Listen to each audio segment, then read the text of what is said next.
Okay, this is the daily review of our trading activity for Tuesday, September the 6th.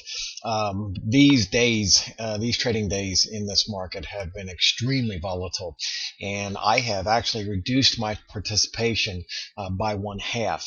I always like to trade in two contract sets at least, and I am down to trading in just one contract set. So when I would typically trade an account with two contracts, I'm trading it with one because there's tremendous opportunity and huge amounts of risk in participating with these markets. And so I've cut my participation in half and discontinued reaching for just 10 or 12 ticks for the first contract because there's so much amplitude in this market. Once it breaks and goes, it really travels, and that's what we're seeing in this market. So let's have a look for the day. The first thing that we do is we look at the levels that we sketch out before the market even begins. I do this the night before by evaluating multiple time frames, various intraday time frames, as well as the dailies and the weekly charts on the euro.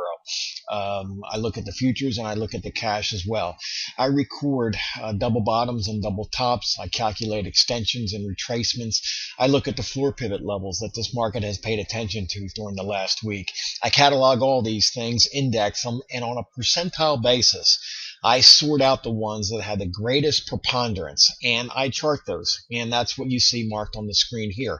Above the market where it's currently trading, I highlight these areas with red lines, and below them, I highlight them with blue lines to denote resistance and support. So overnight action was contained basically by these levels. I don't like to trade when the areas show very little potential for movement. But once we break away from them, then I'm looking to participate. And we did that very early, shortly after the open, or shortly before the open in London.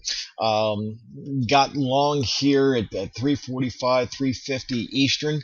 Once we broke above the levels and we were making higher highs and higher lows. Saw a pivot point here at support and got long.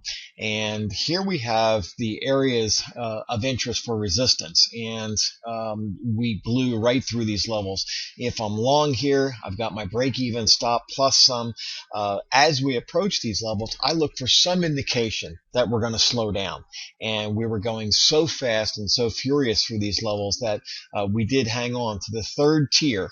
We got up here to the third resistance level, and finally this market present itself with some pause, and so I exited the trade with very handsome reward. Tried to revisit these areas up here of resistance at 42.40 with far less momentum that we had in this thrust, so I can expect some kind of a pullback here. Very limited risk to get short here, which we did, and captured a little bit of profit in here. Came back up, revisited the middle resistance area with, again, far less momentum that we had, got short, and basically rode it back down into the three areas of support that we started from. Prices went through this area a little bit, came back up into the area of interest. We executed a short trade from here and captured some more profits to end the day at about 11:30 Eastern. Boy, oh boy, just huge moves like this, and once we got in, it was just a matter of watching the chart movements in our favor. Nearly 350 points for the day, trading one contract.